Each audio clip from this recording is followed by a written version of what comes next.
O filme Elementos da Pixar se encheu de lacração para ser mais inclusivo e progressista. Porém, o que a obra não conseguiu encher foram as salas de cinema.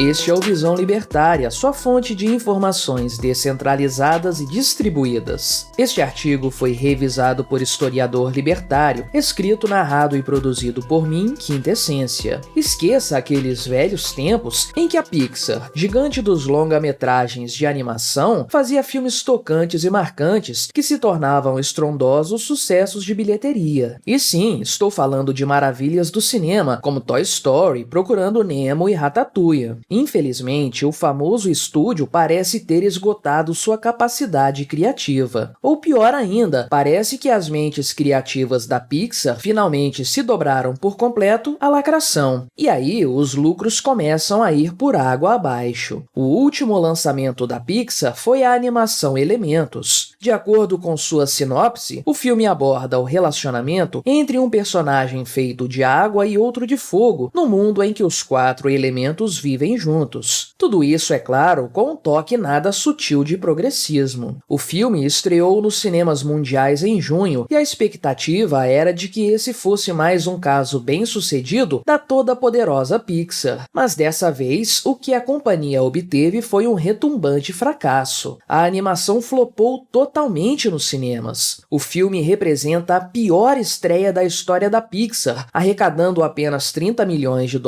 em sua primeira semana de exibição. Embora esses valores sejam superiores aos do primeiro filme da empresa, Toy Story, de 1995, se corrigirmos os números pela inflação, veremos que Elementos é sim muito pior que o filme dos brinquedos que tem vida própria. E se você quiser entender a importância da inflação nos cálculos de bilheterias, assista ao nosso vídeo, A Maior Bilheteria dos Cinemas de Todos os Tempos, link na descrição. É claro que $30 milhões geralmente não é pouca grana, mas isso está muito aquém da expectativa da empresa. A verdade é que a Pixar investiu $200 milhões na produção do longa, além de ter gasto mais uns $100 milhões em sua divulgação. Acredita-se, com base nesses números, que Elementos precisaria arrecadar pelo menos $500 milhão para se pagar. É o chamado break-even. Por mais que o filme tenha melhorado um pouco na bilheteria das semanas seguintes, alcançando os $120 milhões de faturamento, o fato é que o martelo já foi batido. Elementos se tornou mais um grande fracasso na história da Pixar. E se você gosta do conteúdo que nós produzimos aqui para o YouTube, deixe o seu like e considere se tornar membro patrocinador do nosso trabalho. Definitivamente, a empresa não vive seu melhor momento. A Pixar, que já lançou diversos filmes que romperam a casa de $1 bilhão de bilheteria, como Toy Story 3 e 4, Procurando Dory e Os Incríveis 2, parece ter perdido a mão. Elementos não é o primeiro filme flopado da companhia. O seu lançamento anterior, Lightyear, fez a Disney, dona da Pixar, perder mais de $100 milhões.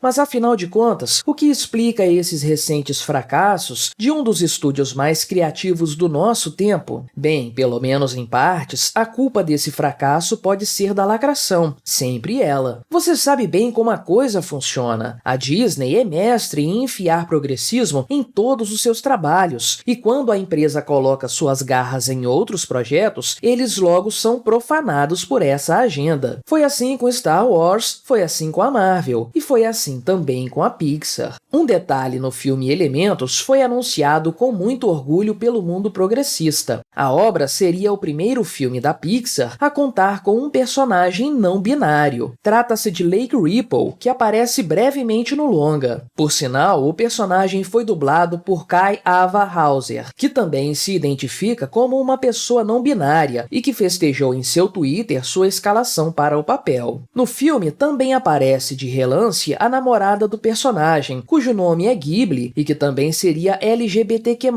de acordo com o livro Elementos, a novelização júnior, produzido a partir do roteiro do filme. É claro que esse fato por si só não significa o fracasso ou o sucesso do filme. Contudo, a verdade é que cada vez mais o público parece saturado, tanto da lacração em si, quanto da forma forçada como ela é empurrada goela abaixo da sociedade. Esse tipo de politização utilização ideológica de uma obra de entretenimento acaba fazendo o público tomar antipatia do conjunto da obra de forma geral, e a simpatia dos espectadores é o que sempre garantiu à Pixar e à Disney o sucesso de suas animações. Some a isso também o fato de que as famílias estão cada vez mais desconfiadas das intenções das duas empresas no que se refere à divulgação de ideias progressistas. Não são raras as famílias que acreditam que os filmes se tornaram, basicamente, uma propaganda desse tipo de ideologia. E se as famílias não levam as crianças aos cinemas, o faturamento dos filmes voltados ao público infantil vai por água abaixo. Isso, sem dúvidas, foi um grande tiro no pé dado pela Disney e pela Pixar. Alguém poderia afirmar que a queda nas bilheterias é um fenômeno generalizado e que não se pode culpar uma ou outra escolha artística por isso. Contra esse argumento, podemos citar o caso do ainda recente Top Gun Maverick, que destruiu tudo nos cinemas e foi aclamado pelo grande público, com seu personagem macho alfa padrão caucasiano. Mas esse não era um filme de animação? Alguém pode argumentar. Pois então segura aí o sucesso de Super Mario Bros., o filme, que ultrapassou a marca de $1 bilhão